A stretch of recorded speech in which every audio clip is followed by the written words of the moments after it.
come with me because you look so fine that I really wanna make you. 안녕하십니까. 이판사판 스포츠토크 이광용의 옐로우 카드 차신 한준희 위원 그리고 우리 야구 이야기 친구들인 리쌍과 함께하는 시간입니다. 반갑습니다, 여러분. 오늘 뭐 다들 알고 계시겠지만 이광용의 옐로우 카드 마지막 방송입니다. 2008년 5월 26일 첫 방송이 여러분을 찾아갔는데 그때는 정말 8년 전입니다, 한준희 위원. 기억하세요? 8년 전 기억하죠. 예, 그 당시는 여러 기억나는 장면들이 좀 많이 있는데 일단 옐로우 카드가 이 번듯한 스튜디오 하나 없었습니다. 그러니까 옐로우 카드를 찍는 곳이라고 할 만한 곳이 없었기 때문에 저희가 KBS에 어디 지하 골방. 빈방 없나 뭐 지하 뭐 야외 뭐 여러 군데를 정말 유랑극단처럼 여의도공원 돌았죠. 벤치도 갔었고요. 또 KBS에 있는 곳곳의 그 야외 공간들 그리고 예식홀의 패백실. 심지어 제가 결혼했던 바로 그 예식장. 그러니까요. 아유 그런 거에 비하면 두 분은 진짜 좋은 시절에 방송한 거예요. 새빵살이에서 이제 벗어났을 때. 네. 이재국 기자는 2009년 초로 제가 기억을 하는데 4월. 네, 4월이었습니다. 예. 2009년 WBC에서 우리가 그 결승전에 올라갔었잖아요. 네. 네, 준우승을 했을 때 그 끝나고 나서 제가 들어왔으니까 그때 제가 첫 방송을 하면서 이제 그 김희식 감독이 그때 국가대표 감독이었는데 제가 지금도 그 기억나는 멘트가 있어요. 그러니까 이 강정호 다음 WBC 때는 이 강정호라는 선수가 우리 대한민국의 국가대표 유격수가 돼야 될 것 같다 이런 말씀을 하셨다고 그걸 제가 그때 뒷얘기로 이렇게 말씀을 드렸는데 그 김희식 감독이 그 대전에서 그 말씀을 하시더라고요. 다음 WBC 때는 강정호를 한번 봐야 되겠다.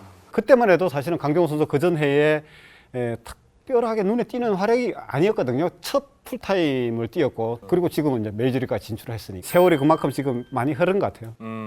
이용균 기자 함께했던 첫 방송도 문제는 그 선수를 파는 데 있어서 합리적인 설명이 없었다는 거거든요. 얼마 전에 저희가 넥센 편을 다뤘는데 그때 이제 짜장면 위에 계란 완두콩 뭐 이런 얘기를 통해서 처음으로 짜장면 가게에서 어느 날 갑자기 짜장면에서 계란을 뺐어요.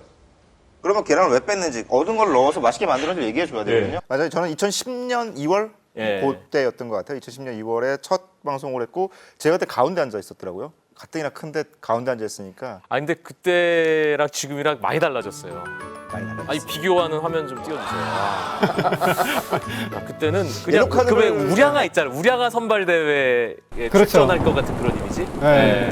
그때는 뭐 아주 통통하니 그냥 카메라 마사지를 하는 거예요. 저는 그때에 비하면은 저 때는 그래도 약간의 날렵함은 있었지 않아요? 지금 그걸 자꾸 잃어가고 있는데 두 분은 지금 거의 50 바라보시는데 처음 예카 출연했을 때 30대였거든요. 39살에 시작을 저는 하셨어요. 39살이었고 한준희 의원께서 이제 한준희 의원도 한 해 전이었으니까. 만 30대였고. 그러니까 한해 1년 전에 39. 출발했으니까 그때는 저도 39. 아, 그러니까. 옐로우 카드가 시즌 1 200회 그리고 시즌 2 오늘 이제 마지막 고별 방송이 195회니까 총 395번 팬 여러분들을 찾아갔습니다. 정말 저희가 8년 동안 많은 얘기를 했는데 가장 많은 우리 옐카와 함께 가장 많은 경험을 가지고 계신 우리 세 분은 어떤 기억을 가장 강렬하게 품고 있는지. 저는 개인적으로 여러 가지 얘기를 했지만 다시 찾아봤어요. 무슨 얘기를 했는지 찾아보니까 역시 인상 깊었던 게 하나 있더라고요. 2010년에 했던 방송인데 야구 선수들 걸그룹과 연대하라. 그거 좀 무리수였어 그거는. 무슨 내용이에요? 그게? 아이돌 연습생과의 연대가 필요하다고 봅니다. 아이돌 연습생과의 연대요? 선수들이 정말 이 아이돌 연습생과 연대해서 이 엔터테인먼트 혹은 이 흥행 관련 사업 종사자들의 훈련 기간, 합숙 훈련 같은 데서 공동적으로 이슈 메이킹을 해 나간다면 훨씬 더 설득력이 있지 않을까 싶습니다. 그러니까 사실은 야구 선수들 2군에서 뛰는 퓨처스에서 뛰는 선수들의 처지가 굉장히 열악하고 어려운 상황. 그것들이 뭐 아이돌의 연습생과 비슷하지 않겠나. 그래서 좀 처지가 어려운. 그러니까 2군에서 고생하고 있는 선수들의 권익을 좀 더 끌어올려야 된다라는 내용이었거든요. 옐로우 카드가 잘했던 일 중에 하나가 사실은 야구, 주류 야구가 제대로 보지 못했던 부분들을 끄집어내서 이야기하는 것들이었으니까 그 부분에서 퓨처 선수들의 어떤 권익 문제, 그리고 또 하나 옐카가 참 잘했다고 생각하는 것 중에 하나, 특히 리쌍이 참 잘했다고 생각할 것 중에 하나가 야구는 있고 야구 역사는 없다. 그래서 우리가 많이 했던 게 야구 역사 바로 세우기였잖아요. 레전드에 대한 태도, 그리고 과거 야구에 대한 올바른 가치 평가와 어떤 기리는 기념관의 건립 등에 대해서 이야기했던 것들이 지금은 가장 기억에 남아요. 야구는 누가 뭐래도 역사를 먹고 사는 종목이거든요. 역사를 무시하는 사람들은 야구를 사랑할 자격이 없다고 봅니다. 시간은 기다려주지 않는다. 지금부터 역사 바로 세우기에 앞장서자. 네, 그 그 이야기도- 기획은 네, 저도 지금 아주 생생하게 기억이 납니다. 사실 LG 트윈스도 1990년에 MBC 청룡을 인수를 해가지고 역사를 출발을 했는데 그 이전에 MBC 청룡의 역사를 홈페이지에 게재를 하지 않았었거든요. 그래서 청룡의 역사가 부끄럽느냐라는 그런 방송도 한번 하고 했었는데 이 청룡이 만들어 놓은 그 인기와 그리고 그 역사 그것을 안고 인수를 해가지고 LG 트윈스가 90년에 창단을 했잖아요. 그대로 팬들을 흡수를 하고 팬들을 흡수한다는 거는 팬들의 정서까지 다 흡수를 해가지고 간 거거든요. 그래 안착을 하고 나서는 그 다음부터는 MBC 청룡의 역사에 대해서는 관심이 없다라는 거죠. LG 트윈스는 어떻게 보면 MBC 청룡의 역사는 부끄럽다고 생각할 수가 하고 있는 것 같아요. 그런 것들이 이제 홈페이지에도 이제 사실은 그것들을 또 게재를 하면서 역사를 이제 이어가는 82년부터 89년까지 그렇죠. 청룡의 역사. 청룡 역사도 사실 인수를 이제 하게 되는 그런 상황들도 있었던 것 같습니다. 그때 뭐 사실 그 방송 이후에 뭐 이재국 기자가 LG 구단에 그 출입 정지됐더라 이런 대소문이 또 나면서 그렇게 했는데 지금 다시 말씀드리지만 그때 뭐 출입 정지 같은 건 전혀 없습니다. 예, 아니 한동안 야구계를 떠나 있으셨잖아요. 네, 저는 그 위암 수술을 했었거든요. 그래서 위암이 발견이 돼서 그 수술을 하게 되면서 회사에도 한 반년 가량 휴직을 하게 되고 그러니까 한동안 옐로 카드에도 출연도 없고 또 기사도 없고 이러니까 이제 이재국 기자는 그 방송을 마지막으로 장렬하게 전사했다. 그래서 열사가 된 거잖아요. 열사가. 그래서 열사가 된 거죠. 그런 소문이 돌기도 했었죠. 예, 근데 사실은 저희가 뭐 쓴소리를 하겠다라고 해서 뭐 저희가 그 방송을 통해서 관심을 끌어보겠다라는 것보다 일단 기본적으로 저희는 스포츠를 좋아하는 다 스포츠 키드 출신이고 또 워낙에 그 현장에서 좀 보면서 안타까워하는 그런 부분들 또 방송에서 담다 보니까 현장에 계신 분들은 조금 언짢을 수 있는 그런 내용들 담기는데 또 그것이 이제 서로 뭔가를 바꿔나가는 그런 계기가 됐던 것들 또 분명히 있었어요. 그런 뭐 변화의 모습도 보면서 보람도 느꼈고. 우리가 한 일들은 당신들이 잘못했으니까 하면 안 된다가 아니라 좀 제대로 하셨으면 좋겠습니다라는 뜻의 옐로우 카드였기 때문에 우리가 할 일은 정말 잘한 것이 아닌가라는 생각 들어요. 이광용 아나운서 출장 갔을 때 둘이서 진행한 적이 있었거든요. 그래가지고 연말 결산을 하면서 제가 축구 결산을 하고 또 한준희 의원께서 야구 결산을 해주는 그 인상적인 장면, 기억에 남는 것들이 정말 어떤 게 축구를 있었는지. 몰라도 이렇게 모를 수 있을까 싶은 분들. 아니 그런데 포인트를 그날 정리 잘해 오셨어요. 맞아요. 방송 대충 하지는 않았어요, 저는. 준비를 굉장히 많이. 그러니까 이분이 나오는 그 멘트들이 보면은 다 계획적이에요. 상당히 계획적인 분이에요. 아까 뭐 열사 뭐 이런 얘기도 나왔지만은 그 마지막으로 이제 끝나는 마당에 제가 별명을 하나 더 붙여드리면 계획 이재국 선생. 큰 그림. 그게 있어요. 큰 알파고 그림으로. 같은 그게 있어요. 그러고 보니까 제가 그 한준희 의원한테 제가 샤신이라는 별명을 사실 제가 붙여드렸잖아요. 그건 맞아요. 그건 맞아요. 샤우팅의 신이라고 해서 그 전에는 그냥 샤우팅이었지 네. 뭐 신자가 들어가지 않았었는데 이재국 기자님이 그거를 만들어내신 분이에요. 한준희 의원이 사실은 옐카가 처음 열어주고 이제 마지막 문을 닫는 그러니까 산 증인인데 한준희 의원과도 참 많은 얘기를 나눴습니다. 우리가 뭐 축구에 대한 어떤 범위를 가리지 않고 주제 상당히 많이 다룬 것 같은데 어떤 게 가장 기억에 남으세요? 아무래도 K리그의 시스템들에 대해 관해서 이야기했을 때가 가장 그래도 뿌듯한 시간이 아니었나. 그런데 네. 제가 또 이제 능력이 부족하다 보니까 저와 이제 매우 절친한 우리 안산 무궁화 축구단의 박공원 단장이 당시에는 단장 아니었지만 요즘 단장 달았어요. 그래서 그 박공원 단장이 같이 이제 나오셔서 반포레 고구 같은 팀의 예를 이제 들면서 K리그의 어떤 존재 의미를 우리가 정말로 이제는 심각하게 다시 생각해 봐야 된다라는 그런 편들이 있었는데, 근데 그게 사실은 반향이 좀 있었습니다. 그것은 뭐 옐로우 카드만의 공헌은 아니겠습니다만 어찌됐건 그래도 그 편은 상당히 잘한 편 아니냐라는 생각이 듭니다. 그리고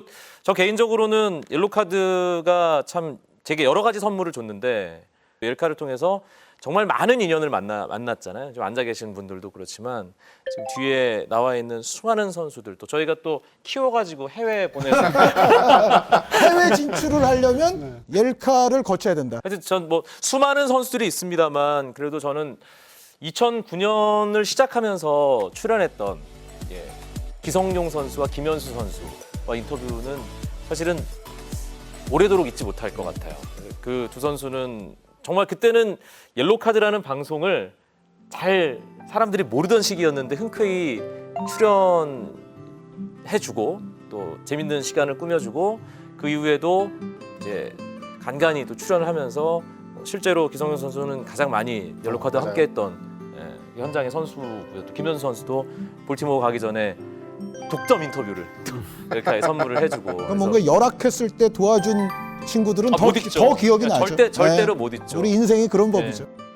저희가 옐로우 카드 8년의 시간을 돌아보면서 그냥 저희들끼리 재밌는 이야기만 하는 것 같아서 조금 죄송하기도 한데, 한편에서는 이런 생각도 듭니다. 아, 이 얘기를 내가 꼭 했어야 하는데 못해서 조금 아쉽다. 내게 시간이 좀 더 주어졌더라면 이 얘기를 꼭 했을 텐데, 혹시 좀 아쉬운 이야기, 못다한 이야기 그런 거 있으세요? 저는 그 2009년 그때 제가 출연을 해서 뭐 꼴찌 하나 비상구를 찾아라, 그 편을 이야기를 한 적이 있었어요. 그때 했던 게 결국은 이 2군 훈련장이 없는 이런 현 상황으로 간다 그러면 지금 꼴찌가 아니라 앞으로 더 미래가 더 암담해질 거다라는 그런 것을 말씀을 드렸어요. 그래서 그것을 더 신랄하게 비판을 하기 위해서 선수들이 2군 선수들이 심지어 지금 계룡대 가서 돌밭에서 훈련을 하고 있는 그런 상황들도 생긴다. 하나 선수들이 1군 선수들이 다른 데로 원정을 갈 때는 대전구장에서 훈련을 하고 홈 경기 할 때는 계룡대에서 가서 지금 훈련하는 이런 상황에서 과연 어떤 선수가 육성이 되겠느냐, 이 부분을 짚어냈어요. 그래서 그게 사실은 그 하나 팬들, 지금은 이제 일반적으로 옛날엔 이랬지 이런 생각이 됐지만, 그때는 하나 팬들이 굉장히 큰 공분을 일으키고, 그러면서 이제 서산 구장이 지금 생겼지만 그 2군 구장을 만들어가는 그런 이제 단초가 되지 않았나 생각이 들고, 근데 그때 이야기를 하면서 조금 더 이제 강력하게 이야기하고 싶었던 부분이 그 대전구장의 그 신축구장 그 문제에 대해서 조금 더 심도 있게 이야기를 하고 같이 그렇게 나갔으면 더 좋지 않았을까. 대전구장이 지금 현재 어떻게 보면 프로야구 원년부터 시작했던 구장 중에서 아직도 남아 있는 열악한 구장으로, 가장 소규모 구장이기도 그렇죠. 그런 구장으로 남아 있으니까 그 부분이 지금 옐로우 카드에서 이제 더 이상 얘기를 못 하겠지만 빨리 개선이 됐으면 하는 그런 바람은 있습니다. 이용용 기자는? 저는 그 한국 야구 문화에 대해서 조금 더 얘기했으면 어땠을까라는 생각은 아쉬움은 있어요. 아직도 한국 야구가 지나치게 좀 승패에 집착하고 있지 않나. 이기면 기뻐하고 지면 분노하고 이런 과정들이 팬들도 그렇지만 현장에서 너무 많이 느껴지는 부분들이 있거든요. 막 지면 큰일 난 것 같고 이기면 너무 많은 것을 즐겨하고 이런 부분들에 있어서 이제는 승패가 아닌 다른 무언가를 조금 더 찾아야 될 때가 아닌가, 야구가. 이런 부분에서 좀 더 얘기를 했으면 좋겠다는 생각이 들어요. 현장에서 감독들한테 물어보면 메이저리그는 가끔 그런 경우 있잖아요. 홈팀이 아주 크게 지고 있을 때 경기 막판에 베테랑 야수가 나와서 공 던지는 경우 있잖아요. 투수 대신. 이건 사실 홈팬들에게 오늘 경기 다 볼 거 하나도 없네라는 측면에서 마지막에 큰 재미를 줄 수 있는 부분이거든요. 그걸 현재 감독들한테 물어보면 아직까지는 절대 못한다.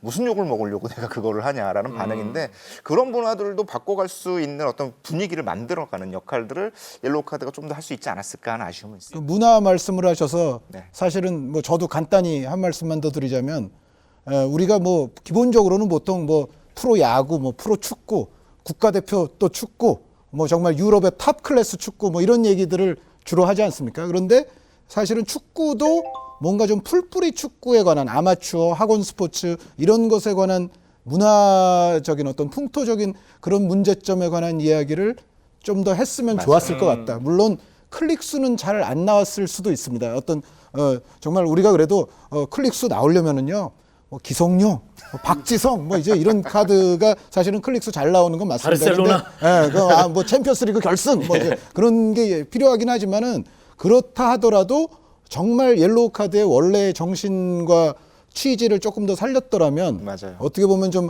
아마추어 스포츠, 뭐 약간 야구 2군 얘기도 해주셨습니다만 더 아랫 단계에서부터 올바른 문화와 교육과 풍토가 이루어져야만이 사실은 그 위에 있는 프로 스포츠에 있어서의 나중에 벌어지는 여러 가지 문제들도 사전에 예방될 수 있고 훨씬 더 이제 미래지향적으로 그 종목이 또 발전을 할 수 있고 이런 이야기들을 옐로우 카드에서 조금 더 담았었으면 하는 아쉬움은 있네요. 그 한준희 의원이 말씀하셨지만 저도 개인적으로 SNS를 통해서 K리그 챌린지 얘기 좀 해주세요. 근데 더 아래로 가서 대학 축구, 고교 축구, 중학교 축구, 뭐 유소년 클럽 축구 이런 얘기까지 저희가 할 수 있었으면 좋았겠는데 좀 그 부분은 저도 좀 안타깝다는 생각. 그리고 초창기부터 옐카가 이제 심심하면 하는 게 있어요. 유로 2008 우승팀 피무치기. 그걸로 벌떡 일어나신 거 아니에요. 그리고 2010 남아공 월드컵에 프랑스 탈락. 그걸로 그 예언자 기사화 되고 그랬어요. 그때 문어하고 뭐 비교되고 그러지 않았어요? 그런데 그 문어 자리 저 이영표 위원이 다 가져갔어요. 그래요? 그래서 피무치기와 흘러간 관련해서 문어. 피무치기와 관련해서 득도 있었지만 분명 실도 있었을 텐데. 아니 뭐 이분이야. 저분이 뭔가 쌓인 게 많은 것 같아요. 대단한 양반이 이 양반이. 전설이죠. 아니 원래 그 우리가 시험 볼 때 다 맞는 것보다 다 틀리는 게 더 어려운 일이잖아요. 그렇죠. 네, 다 틀리려면 그걸 다 알아야 되는 거거든요. 그렇죠. 제가 그 어려운 걸 해냈습니다. 네. 그 어려운 걸 자꾸 해내요. 이 양반이. 올해도 그런 것 같아요. 한화 1등 예상했잖아요. 두산 6등 예상했는데. 넥센 9위 예상. 와, 그 힘든 걸 해내셨네요. 시즌 끝날 때 진짜 저는 실제 한번 뭐 스스로 고백을 하자면 2014 시즌이었죠. 2014 시즌에 4강에 들 팀이 어떤 팀이냐를 시즌 초반에 예측을 했는데 뭐 나름대로 계산도 했지만 뭐 솔직히 말씀드리면 이 팀들이 갔으면 좋겠다는 바람도 얹어서 얘기를 했는데 공교롭게도 그 네 팀이 다 떨어지고요. 나머지 네 쉬운 일이 아니라니까요. 절대 쉬운 일이 아니에요. 나머지 팀이 올라가는 바람에 당시 근데 뭐 저는 뭐 손목이 다 날아가고 뭐 피가 철철철 흐르고 뭐 이러곤 했지만 얻은 것들도 있어요. 그때 NC와 LG가 준 플레이오프를 하기 위해서 마산에서 경기를 치렀는데 1차전을 취재하기에 갔더니 LG 박용택 선수가 제 손을 꼭 잡으면서 정말 고맙다고 그때 안 찍어줬어요. 이재욱 기자는요? 저는 대체적으로 좀 잘하지 않았나요? 기억이 안 난다 그러면 잘나셨어요. 잘나셨어요. 8년 동안 우리 함께해 준 패널들 덕분에 참 행복했고요. 또 늘 잊지 않고 옐카를 지켜봐 주시고 또 댓글 남겨주시고 또 알아봐 주시고 인정해 주신 많은 팬 여러분들께 진심으로 감사하다는 말씀을 드리고요. 세 분 패널께 마지막 질문 드리겠습니다. 한준희에게 옐로우 카드란? 제가 출연하는 모든 방송을 통틀어 가장 출연료가 적었던 방송이라고 얘기하면 제가 아주 이 성스러운 분위기를 지금 해치는 거 아닙니까? 아니 그게 옐카다운 거예요 사실은.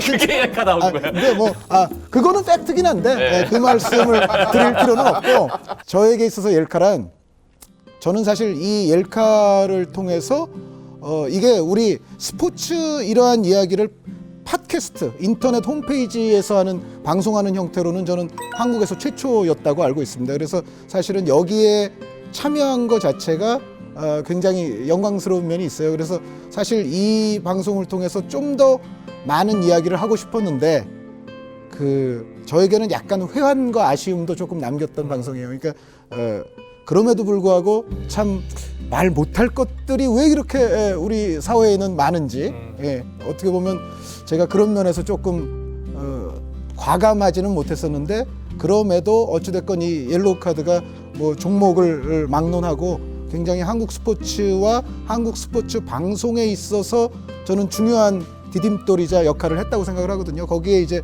참여를 해서 영광인데 저 개인적으로는 좀 회한은 남는 그런 방송이라고 말씀드리고 싶습니다.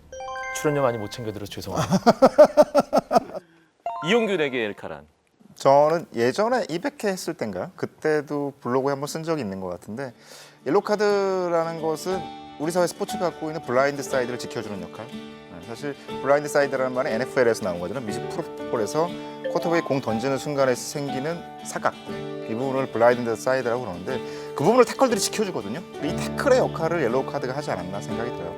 우리가 쉽게 놓치고 안 보인다고 무시하고 지날 수 있었던 야구와 축구의 여러 가지 장면들을 끄집어내서 밝게 보여줌으로써 사각을 없애고 리그를 발전시켜 만들 수 있는 힘, 그 블라인드 사이드를 없애는 역할을 옐로우 카드가 했고, 저는 그걸 통해서 조금 더 옐로우 카드에 나가야 되니까, 옐로우 카드에서 얘기를 해야 되니까 그 감춰졌던 부분을 보려고 노력했고, 개인적으로도 옐로우 카드 덕분에 조금 성장할 수 있었다라고 생각합니다. 네, 눈물이 유명해졌어요. 나려고 그러지? 유명해졌어.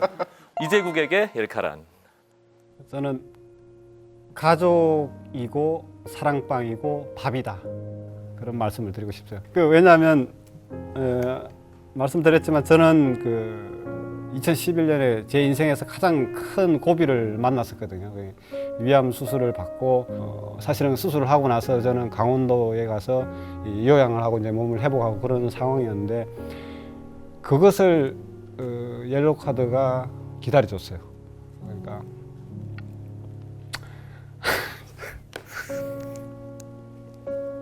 가족이 아니면 과연 저를 기다려줄 수 있었을까?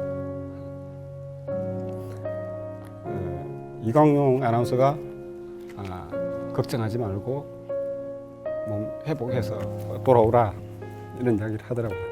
그렇게 하고 이제 야구 이야기를 할 수 있는 이 사랑방이 됐다. 제가 그동안 이제 뭐 쌓아온 지식이라면 지식, 그리고 이 취재를 통해서 알고 있는 내용들을 팬들과 함께 공유를 하고 소통을 할 수 있는 그런 마당이 됐고,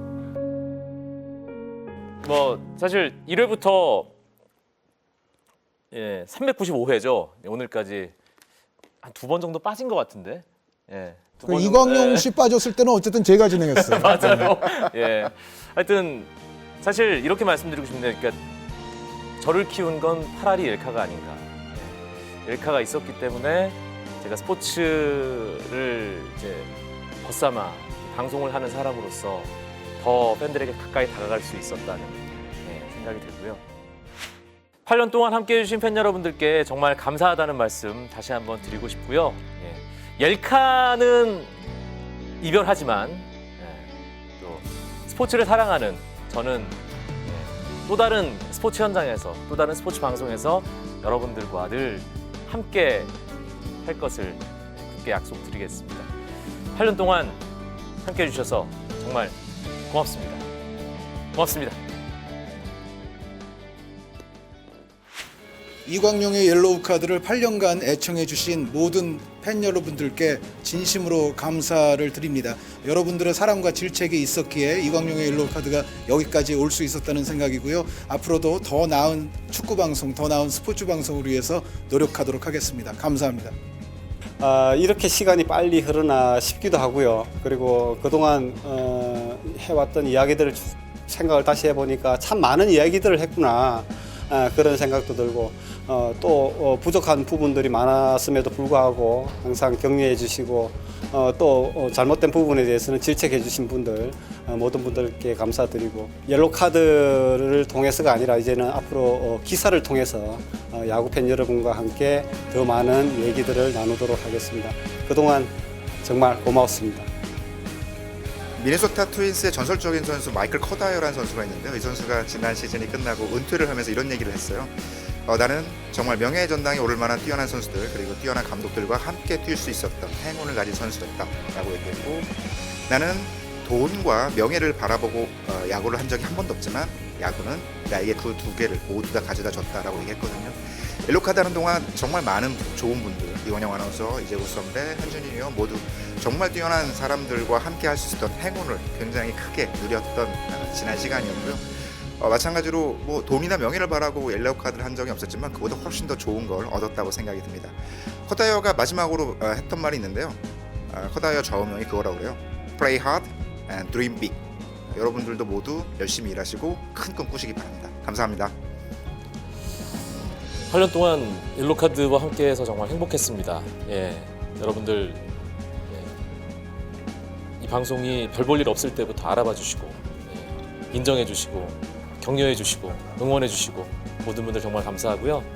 예, 그 은혜 잊지 않고 더 좋은 방송 여러분들께서 보시기에 더 즐겁고 의미 있는 방송으로 계속 찾아뵐 수 있도록 노력하겠습니다. 진심으로 고맙습니다.